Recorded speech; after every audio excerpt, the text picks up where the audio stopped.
Yo quiero compartir esta última Santa Cena, este último mensaje que estamos en todos estos domingos de Santa Cena. He estado hablando algún tema respecto alusivo a lo que nos une, ¿sí? A la última cena de Jesús, a lo que tenga que ver a las enseñanzas de Pablo acerca de la última cena.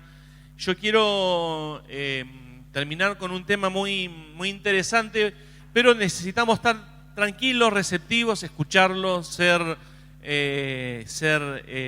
reconfortados con esto.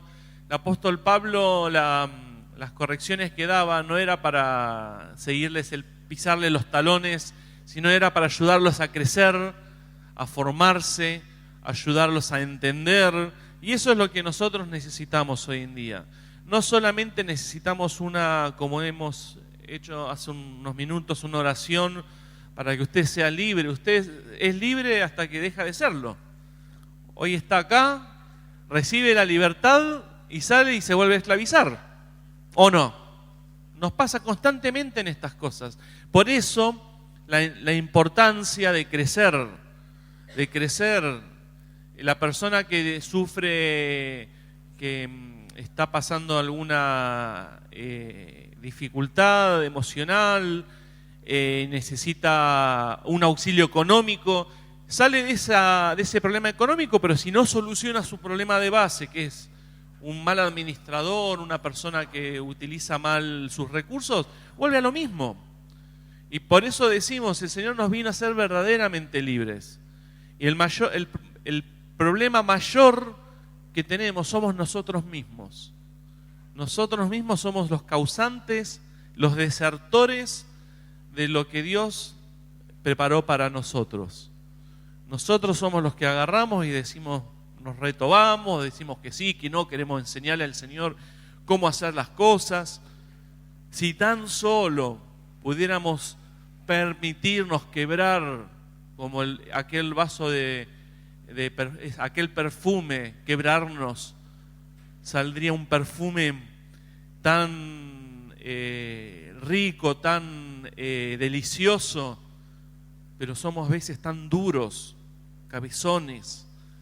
Por eso, ¿cuánto necesitamos la exhortación? No necesitamos solamente una libertad transitoria. Usted no necesita la paz transitoria, usted necesita paz.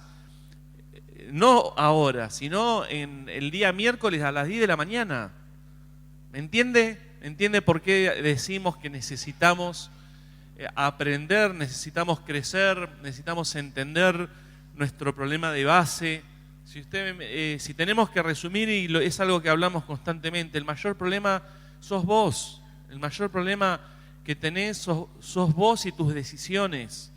Si tan solo entendieras eso, sería el principio de muchas cosas buenas que vendrían. Pero somos peleadores, discutidores, somos cabezones, pero estamos en proceso. Y el Señor de a poco, con amor, con paciencia, nos va aflojando para que podamos finalmente decirle, yo me rindo. Y decirlo a voluntad. La verdad que aprender a rendirse al Señor en medio de los problemas no es muy lindo. No es lindo es preferible a voluntad decirle, Señor, yo me rindo. Señor, lo hago yo. No estoy esperando a que la vida me obligue a rendirme, que las situaciones me lleven a rendirme. Yo me rindo. ¿Saben cuántos problemas te evitarías? Pero bueno, el apóstol Pablo, todo esto va a que el apóstol Pablo exhorta. Y la exhortación es buena, nos ayuda a apuntar a lo duradero. Por eso quiero hablar acerca de Primera de Corintios. El tema es largo, yo lo voy a cortar, lo voy a hacer más sencillo.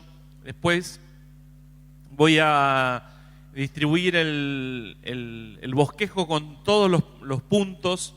Me centraré en uno o máximo en dos, pero el resto está. Si usted después lo quiere leer, lo quiere terminar de analizar, de estudiar, pero yo quiero enfocarme en un punto en particular y poder tener un cierre de la Santa Cena, del recordatorio de la Última Cena, como creo que merece. Por eso quiero hablar acerca de 1 Corintios capítulo 10, versículo 14. Simplemente téngalo, voy a leer el relato ampliado, no voy a leer todos los versículos, voy a ir tomando partes para entender el contexto. Si hay algo que me gusta es no agarrar un versículo suelto y darlo, porque ese versículo tiene un contexto que necesitamos entenderlo, ¿sí? Si agarramos un versículo, hay una frase que dice, un versículo fuera de contexto es un pretexto. Así que necesitamos entender los contextos en los cuales se hablaron, quién los dijo, por qué lo dijo, tratar de entender y ponernos en el oyente, ponernos en el lugar del oyente para que podamos entender el espíritu. Cuando hablo del espíritu, hablo de la intención de aquello lo cual estaba sucediendo, por el cual se habló. Por eso quiero enfocarme en el versículo 14 en adelante del capítulo 10 de 1 Corintios. Dice, por eso, queridos amigos, huyan de la idolatría. Les hablo como a personas sensatas. Juzguen ustedes mismos lo que digo. La copa de bendición que bendecimos, ¿no es participación en la sangre de Cristo? El pan que partimos, ¿no es participación en el cuerpo de Cristo? Porque hay un solo pan. Nosotros, aunque somos muchos, formamos un solo cuerpo, pues todos participamos de ese mismo pan. Piensen en Israel según la carne. Los que comen de los sacrificios, ¿no participan del altar? ¿Qué quiero decir? ¿Que lo sacrificado a los ídolos es algo o que un ídolo es algo? Lo que se sacrifica, los gentiles lo ofrecen a los demonios, no a Dios. Y no quiero que ustedes participen con los demonios. No pueden beber de la copa del Señor y de la copa de los demonios. No pueden participar de la mesa del Señor y de la mesa de los demonios. ¿O provocaremos celos al Señor? ¿Somos acaso más fuertes que Él? Estas palabras, Pablo hablando acerca de cómo participar de la Santa Cena en ese momento. Pero es necesario hacer un poquito de historia. La ciudad de Corinto estaba llena de templos. Si hay algo que tenía Corinto es en lugares accesibles, en diferentes ubicaciones, en las colinas, en diferentes lugares repartidos en todo el territorio, tenía templos. Pero no eran templos solamente lugares grandes, eran pequeños espacios en donde se ofrecía algo, ¿sí? No era un templo lujoso, no era solamente eso, sino eran lugares que se usaban, trascendía en cierto punto lo religioso, ya era parte de su cultura. Comer en estos templos no era algo religioso, era parte de la vida social, formaba parte de la tradición de los corintios. Estos lugares, ir a un templo a comer, era algo normal. Dice que allí se cerraban negocios, se mantenían amistades, se celebraban fiestas. Los templos se usaban, ¿sí? Pero esto trascendía lo religioso. Era algo como hoy vemos social. ¿Hay algo parecido en nuestra cultura? Y digamos que sí. Digamos que esa mezcla de religiosos social y hablando un poco de lo que el apóstol Pablo hablaba de la idolatría, es un poco la figura de Maradona, que le dicen Dios o no. Y nosotros cuántas veces agarramos y escribimos la D, ponemos 10 y una S. Como que es algo que trasciende lo religioso. Si bien no vamos al extremo de ser maradonianos, de pertenecer a una iglesia que lo adora, pero un concepto santo se lo atribuimos a una persona, ¿sí? Es decir, digo, no es tan loca esta idea que ellos tenían que que tenían los corintios. Era algo que hoy nos sucede lo mismo y que en otras culturas también sucede lo mismo, ¿sí? Pero el apóstol Pablo estaba yendo a algo más profundo. Un día el evangelio llegó a esa ciudad, entró en esa ciudad. Hombres y mujeres se encontraron con Cristo. ¿Y cuál fue el gran problema que tenían los corintios? Que empezaron a reunirse, entre otras cosas, para compartir la cena del Señor en esos lugares. A eso vamos la mezcla. Como diciendo, bueno, existía y era parte de su cultura, pero ya se empezaron como a mezclar las aguas. Y apareció un conflicto, que es por el cual el apóstol Pablo habla acerca en el capítulo 10. Está hablando de este conflicto que sucedía, que surgía a partir de eso. Podemos participar en los templos paganos, que nos juntamos todos los días a embriagarnos, a comer, a compartir, a festejar. ¿Puede ser ese templo un lugar para participar de la cena del Señor? Ahí entramos en un conflicto, en algo que no estaba en discusión hasta que surgió, hasta que llegó Cristo. Muchos seguían siendo invitados a los banquetes de los templos, donde hacían su vida social.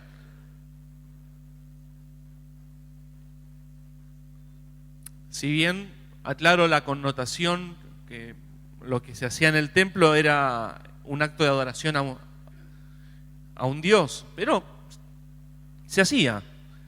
Algunos empezaron a pensar, ¿por qué no puedo hacer ambas cosas? ¿Por qué no puedo juntarme con la iglesia de Corintio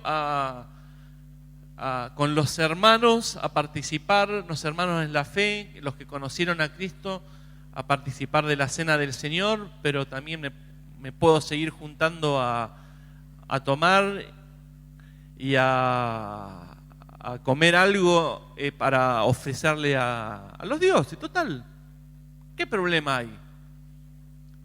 Al fin y al cabo es comida. Comida en el templo, en donde se juntaban, o en la iglesia que se juntaba. Seguramente se juntaban en casas, ellos no tenían templo, no era un lugar fijo. Cuando hablamos de iglesia no hablamos de un edificio, sino hablamos de un grupo de gente. Eso es la iglesia, esto es un templo, ¿sí? Un auditorio, un lugar donde nos reunimos, pero la iglesia es cada vez que nos juntamos en nombre del Señor.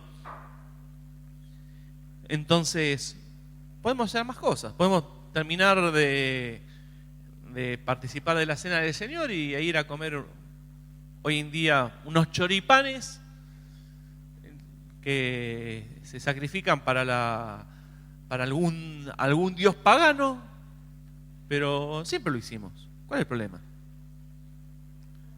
Pero Pablo responde con una verdad que derriba la ingenuidad.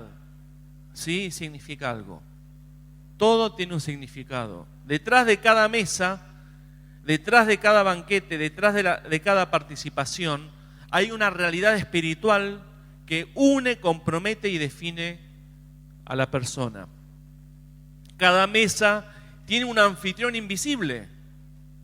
De la misma manera que cuando nos juntamos como iglesia, el anfitrión es el Señor, por otro lado, en las otras mesas también hay un anfitrión.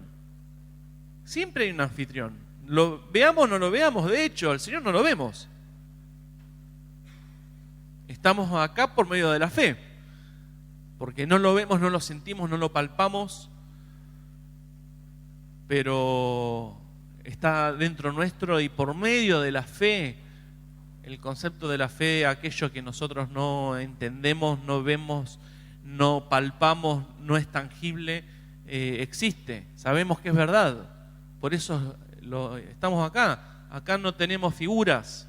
Hay lugares que adoran figuras. Nosotros no nos interesa porque el Dios está dentro nuestro. Jesús por medio del Espíritu Santo mora dentro nuestro. No necesitamos ni adorarnos a nosotros mismos, necesitamos simplemente tener relación con Él. Y esto hablando de que siempre hay un anfitrión, donde hay pan compartido, hay comunión. Y donde hay comunión, ¿saben qué hay? Alianza. Que ese es un poco el tema. Donde hay comunión hay alianza. Termina habiendo alianza y termina habiendo complicidad. Por eso en este capítulo Pablo nos muestra unas ciertas verdades fundamentales. La mesa, vamos a hablar que la mesa es comunión. Para nosotros, hoy, y para los corintios, en ese momento la mesa era un instrumento de comunión. Pablo no debate si la comida era mala o buena. Sí, Pablo no estaba yendo a ese punto. No estaba yendo al legalismo de decir, ay, ¿qué están comiendo? A ver, de hecho, en otra parte, Pablo decía, bueno, traían ciertos alimentos que quizás fueron sacrificados para los ídolos, y dice, si tu conciencia está tranquila, los querés ingerirlos, bendecilo y ya está. ¿Sí? A Pablo no le importaba la comida, ni si la costumbre es aceptable para todos o no. Él va directo al punto que realmente importa. Sentarse a una mesa significa entrar en comunión espiritual con aquel a quien esa mesa representa. ¿Me entiende el trasfondo de Pablo?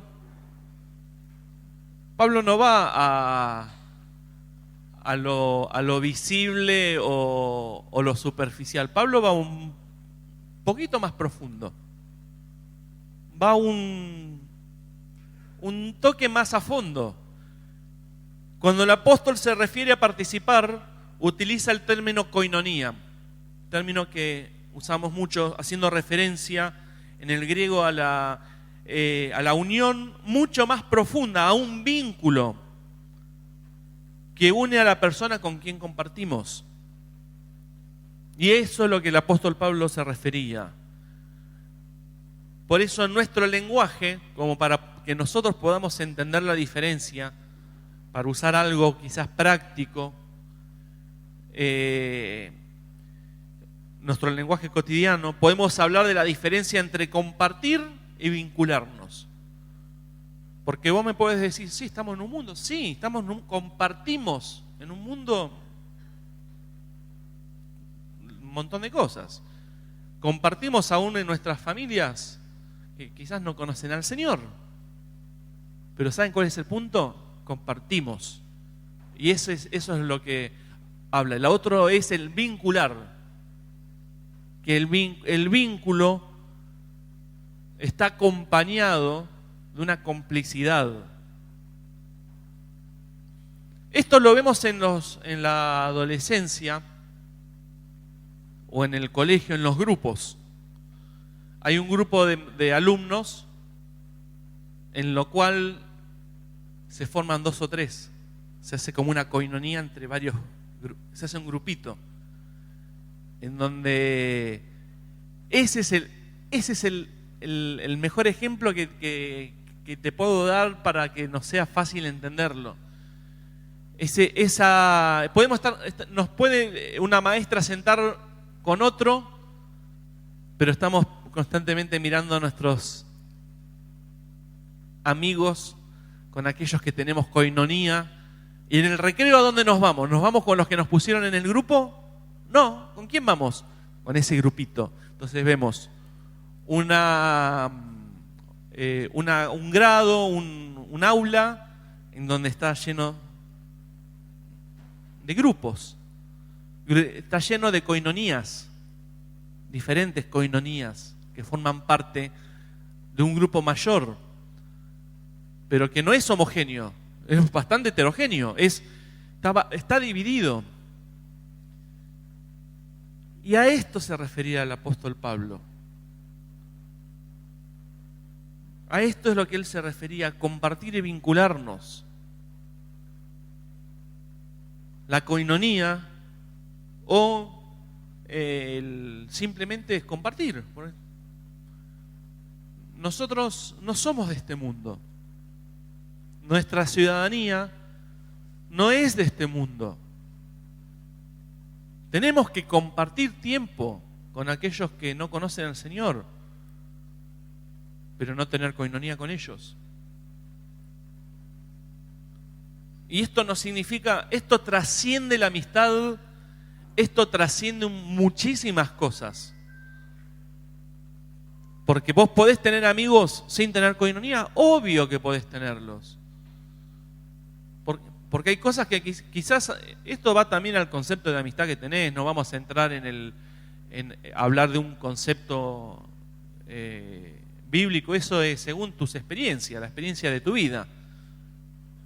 Para mí, amigo es alguien con el que comparto algo. Tengo muchos amigos. Y no necesito, tengo amigos que no conocen al Señor pero no tengo un vínculo espiritual con la persona. Compartimos, nos juntamos, tomamos un café, nos reímos de experiencias, seguimos en contacto, en lo que puedo lo ayudo, en lo que puede me ayuda. Pero Pablo hablaba de un eslabón un poco más profundo, estaba hablando de la coinonía. Por eso Pablo pregunta, ¿no es participación en la sangre de Cristo en el versículo 1? La cena del Señor no es solo ingerir un pedacito de pan y un pedacito de jugo de uva, sino es el recordatorio visible de una unión invisible con el Señor. Dentro de una coinonía, en donde sí la iglesia está vinculada. Todos estamos vinculados. No podemos estar acá sin ser cómplices. ¿Cuál es la complicidad que tenemos? Amamos al Señor. Luchamos, nos levantamos los brazos, nos ayudamos. Tenemos una relación espiritual. La coinonía está acompañada, ¿saben qué? De la oración. A tu mejor amigo quizás no le pedís oración. ¿A quién le pedís oración? A algún hermano de la iglesia. ¿Por qué? Porque sos cómplice. Genera eso de decir, che, estoy pasando un mal momento, ¿podés orar por mí?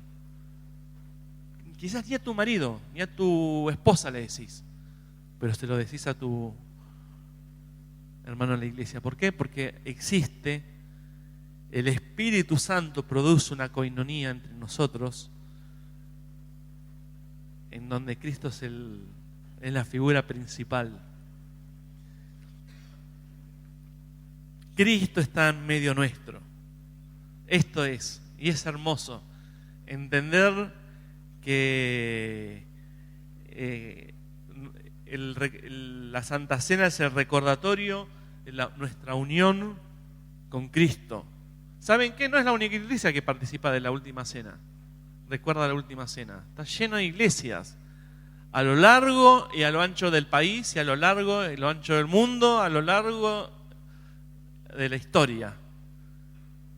Pensar que hay países que vaya a saber cómo lo hacen en Nueva Guinea o en África, en China, en lugares perseguidos. Todos participamos de este acto, en donde el anfitrión, ¿quién es? Jesús. Pero Pablo también advierte algo que para mí es sorprendente. Lo que los paganos sacrifican lo ofrecen a los demonios y no a Dios. Volvemos a lo mismo. Pablo está hablando de los templos. Está hablando de la iglesia, que se reunían a participar de la última cena, y salían de la iglesia y se iban a los templos. Era habitué del que vivía en Corinto. De esta manera está refiriéndose a que no hay mesas neutrales. El cristiano nunca es neutral respecto a aquello a lo que se lo vincula. Y esto es algo que cuesta mucho hablar de este tema. Ahora va a ver a qué me refiero con que cuesta mucho hablar. El cristiano nunca debería ser neutral. El concepto del cristianismo está basado en Cristo. Y Cristo tiene su propia constitución. ¿Vamos a hablarlo de esa manera? ¿Me entiende? Si decimos que las palabras de Cristo forman parte de su propia constitución espiritual. No, en vez de hablar constitución nacional, hablamos de la constitución espiritual, que es la suma de las enseñanzas de Cristo con el resto de la historia de la precuela de Cristo, que es el Antiguo Testamento. Es como una constitución. ¿Sí? ¿Me entiende hasta acá? ¿Sí? Nosotros no podemos ser neutrales en cosas que la palabra lo dice. No debería ser, aunque es tabú hablar. Por ejemplo, es muy tabú hablar en la iglesia política. Es un tema muy delicado, porque uno está a favor y otro está en contra, y le gusta, no, sí, no. Siempre tratamos de cuidarnos. Por amor lo hacemos, no lo hacemos por una cuestión de que alguien nos lo dijo, lo hacemos por amor a todos, ¿sí? Para que nadie tenga el motivo de decir. Yo he visto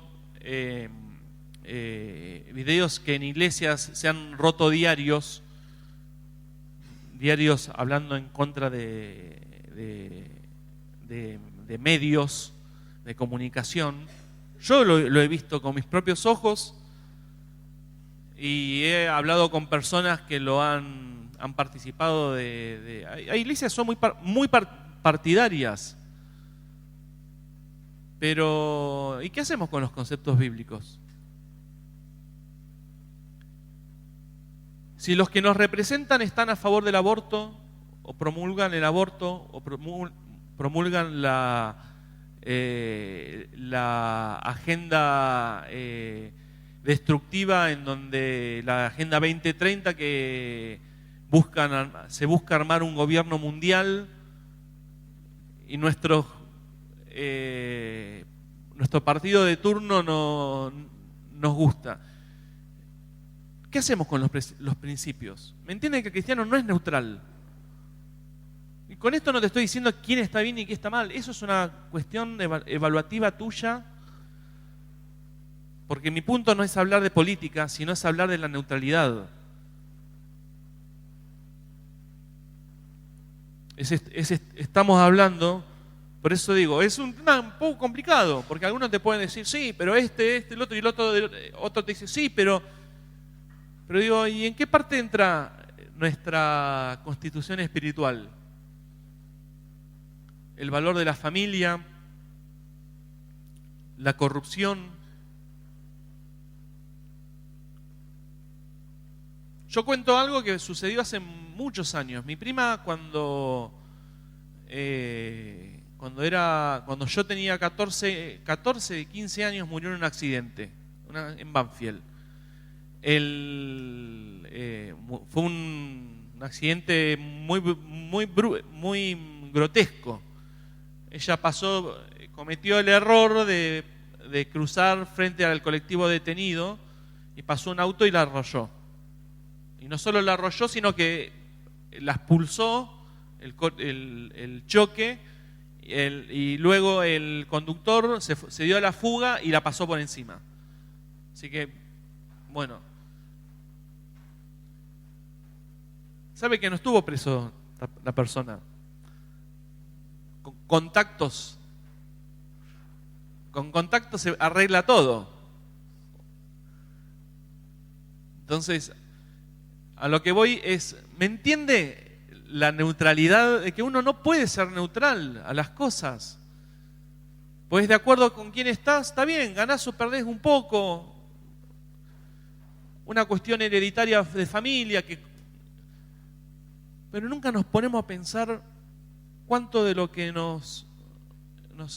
o los que nos gobiernan, o los que nos han gobernado, nos han llevado a tratar de llevar a cabo la constitución de Dios. Nos han metido el aborto en pandemia. ¿Se han dado cuenta de eso? Y no estoy hablando, no me malinterprete que estoy hablando mal de alguien. Estoy hablando de principios. ¿Me entiende? Si no estoy hablando mal de un gobernante, eso no quiero entrar en esa sensibilidad. Todos quizás tienen algo. No estoy hablando bien de nadie ni mal de otro. Pero estoy hablando cómo hacemos para quedar bien con Dios y quedar bien con los demás. Decimos, no, pero nos ha metido la ideología de género, la hormonización de chicos. Estaba leyendo hace unos días el gran problema generacional que tenemos, que se redujo el 20% de los nacimientos en este caso leí en Cava, en Capital. Es decir, nos buscan despoblados, necesitan al país con menos nacimientos para que envejezca y para usar nuestros recursos. No tendría que estar hablando de esto, pero ¿cuál es el fin de esto? No podemos ser neutrales. No podés ser un cristiano que estás defendiendo a un abortista. ¿En dónde está el principio de la vida del Creador que te forma? Ese es el gran problema que el apóstol Pablo hablaba. No existen, para ellos era un ninguneo no pasa nada, total, la cena ya la hemos tomado, listo. Después me voy, falta que diga me voy, me fumo un porro acá, total, uno es libre de hacer lo que quiere, sí. ¿Cuál es el anfitrión del lugar donde formamos un porro? Eso es lo que el apóstol Pablo estaba hablando. Entonces, gracias a Dios que tenemos todavía 2 años para elegir candidato para presidente o para nuestros gobernantes y poder hablar con tranquilidad de esto y para que entienda que no te estoy imponiendo a nadie. Simplemente estamos hablando de que el cristiano no existe el cristiano neutral. El cristiano debe involucrarse y debe saber elegir bien de acuerdo a los principios del reino. El cristiano nunca es neutral en aquello a lo que se lo vincula. Nunca. Y te doy otro gráfico muy común para salir de esto, que no parezca un discurso político. Te puede gustar el deporte, pero si eso te hace perder el eje de Cristo como centro, entonces no sos neutral, no sos un idólatra, que fue la primera palabra que usó el apóstol Pablo cuando habló a los corintios. Koinonía. ¿Con quién te sentís más cómodo? ¿Con tus amigos con los que haces deporte o con tus hermanos en la iglesia? Donde haces el deporte, ¿quién es el anfitrión? No es Cristo.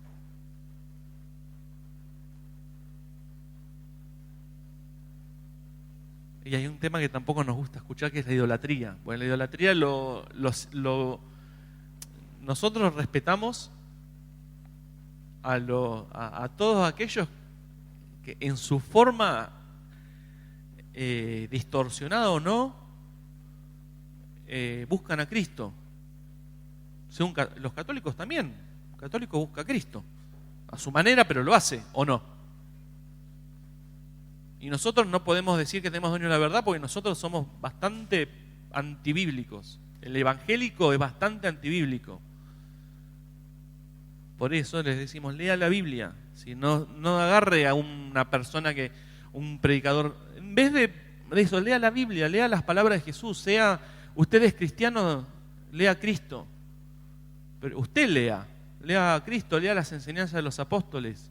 No lo que dice el intérprete Matthew Henry, que es un gran estudioso, que es un intérprete de lo que dice la Biblia. ¿Qué me importa lo que dice Matthew Henry? El Espíritu Santo está conmigo para enseñarme todas las cosas. Y no necesito intérprete, no necesito que venga alguien o ir a un instituto bíblico para que me digan lo que el Señor quiere hablarme. ¿Sabe lo único que necesito? Es escuchar esa voz interior del Espíritu Santo y abrir su palabra. Y el rol de la iglesia. El rol de la iglesia es un rol de mediación, de arbitraje con vos mismo. ¿Qué es eso? El rol que ocupa la iglesia. De enseñarte y guiarte y decirte esto está mal, esto está bien, el Señor te quiere hablar esto, el Señor... Porque si no, seríamos nuestros propios pastores, es decir, y que de hecho es muy común eso, autopastorearnos. A mí no me gusta lo que me dice el pastor. A mí el pastor no me va a venir a decir lo que tengo que hacer. Bueno, todos tenemos un pastor. Y muchas veces somos nosotros mismos nuestros pastores. Nos guiamos, decimos, elegimos a la carta lo que... A la carta me refiero, buscamos a ver, a mí me gusta, no sé, Danilo Montero, con todo respeto. Son personajes que nos han inspirado y son de inspiración. Pero Danilo Montero no te va a ministrar allá en Houston, donde está. Él tiene su vida, su profesión, muy lindos mensajes, pero vos necesitas más que lindos mensajes. No necesitas que te digan lo que querés oír. Es lo que necesitas que te digan. ¿Me entendés? Entonces, todo lo que te corre de eje de Cristo se transforma en idolatría. Todo lo que te hace saltar la térmica cuando te sentís, lográs coinonía con otros que no sea Cristo, es idolatría. Sí, pero yo defiendo esto a causa y yo defiendo el medio ambiente y ya está.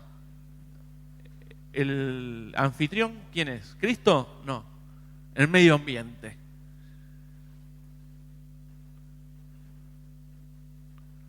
Entonces, el único lugar de coinonía que el Espíritu hace ese trabajo de una manera tan sobrenatural, en donde miles de personas están unidas, es la iglesia.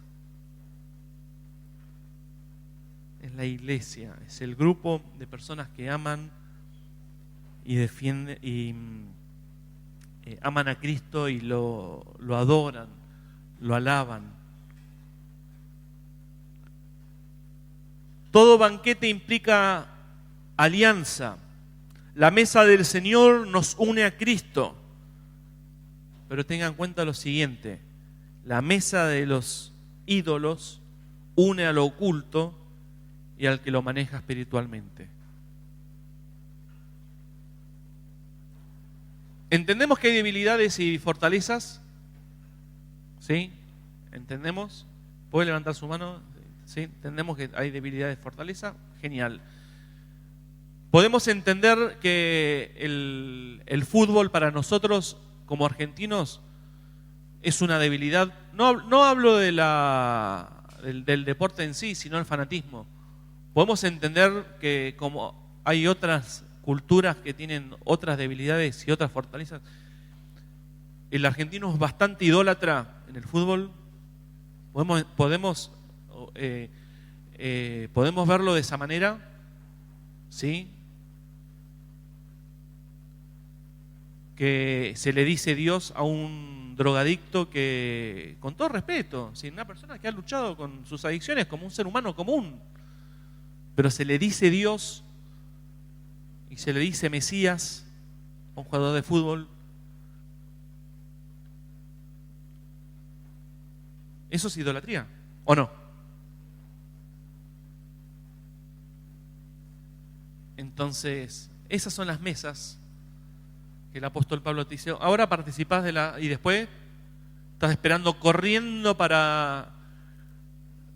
y llorando como si Messi hizo un gol que excelente jugador y te digo, la verdad, representa al país de una manera tan linda, un hombre de laburo, su esposa, sus hijos.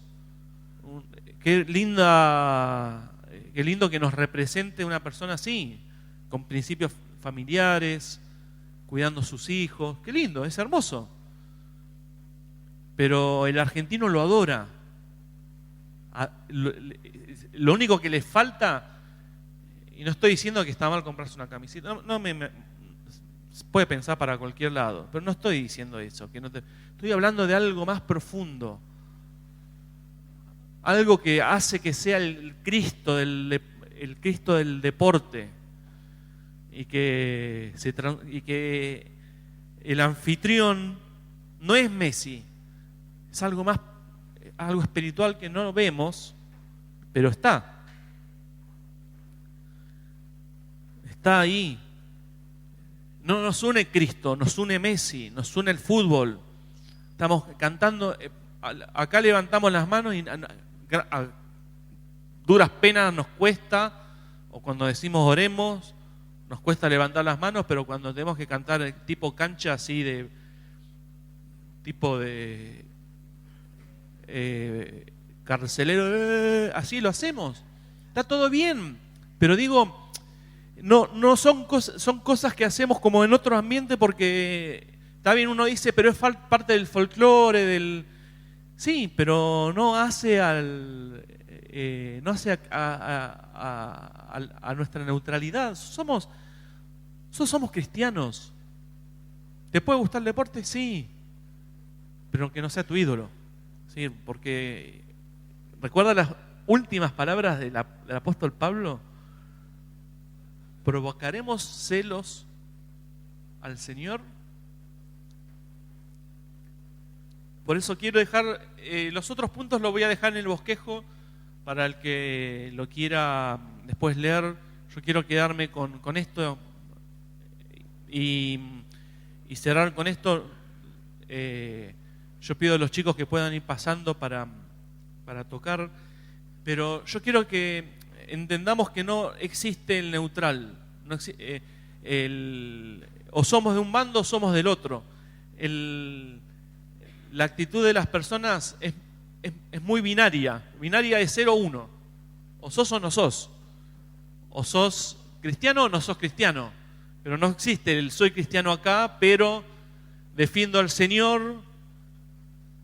Porque en algún momento nos pasa, en algún momento tenemos esas confrontaciones en las cuales no nos gusta reconocerlos porque le buscamos la vuelta. ¿Vieron cuando uno le busca la vuelta a algo para evitarlo? Le buscamos la vuelta, pero decir lo que hablamos del aborto. Ay, pero hay otros peores. Bueno, pero no estamos hablando de los otros, estamos hablando de eso. O no estamos... Pero Argentina, ¿a vos te beneficia que Argentina salga campeón? Es decir, ¿te pagan porque Argentina salga campeón? Digo, hacen una donación a la ciudadanía como para alegrarnos que Argentina salga campeón. No, nosotros nos inducimos en la idolatría por mero vicio nomás. Si no, pero si acá el eje es Cristo, el apóstol Pablo le decía a los corintios, no salgas después a las mesas. Yo sé que y el apóstol Pablo, diciéndotelo en criollo, decía, yo sé que lo hiciste por años porque estabas acostumbrado a hacerlo antes de conocer a Cristo y que ibas allá y te comías un choripán sacrificado a los ídolos. Bueno, pero ya está. Es decir, no podés, o participás en mesa de demonios o participás en mesa de Cristo. No hay punto medio. Entonces, hermano, empiece bien el año. Todos tenemos algo de idolatría dentro. Por eso digo, nosotros los evangélicos no tenemos la la licencia de la verdad. Nosotros somos bastante idólatras. Y somos... y quizás es algo que lo llevamos dentro y nos cuesta. Pero qué bueno sería que le digamos al Señor, Señor, ayúdanos. Ayúdanos a trabajar esto, porque nos vinculamos con gente que el anfitrión es la oscuridad. Y después le estamos preguntando a Dios por qué las cosas no nos salen bien. Y si te estás vinculando con personas que están llevándote al mal. Por eso decimos, hay dos mesas. Está esta mesa que representa la iglesia y está la otra mesa que representan los templos de todo. Lo político, lo deportivo, tus hobbies, la familia, tu dinero.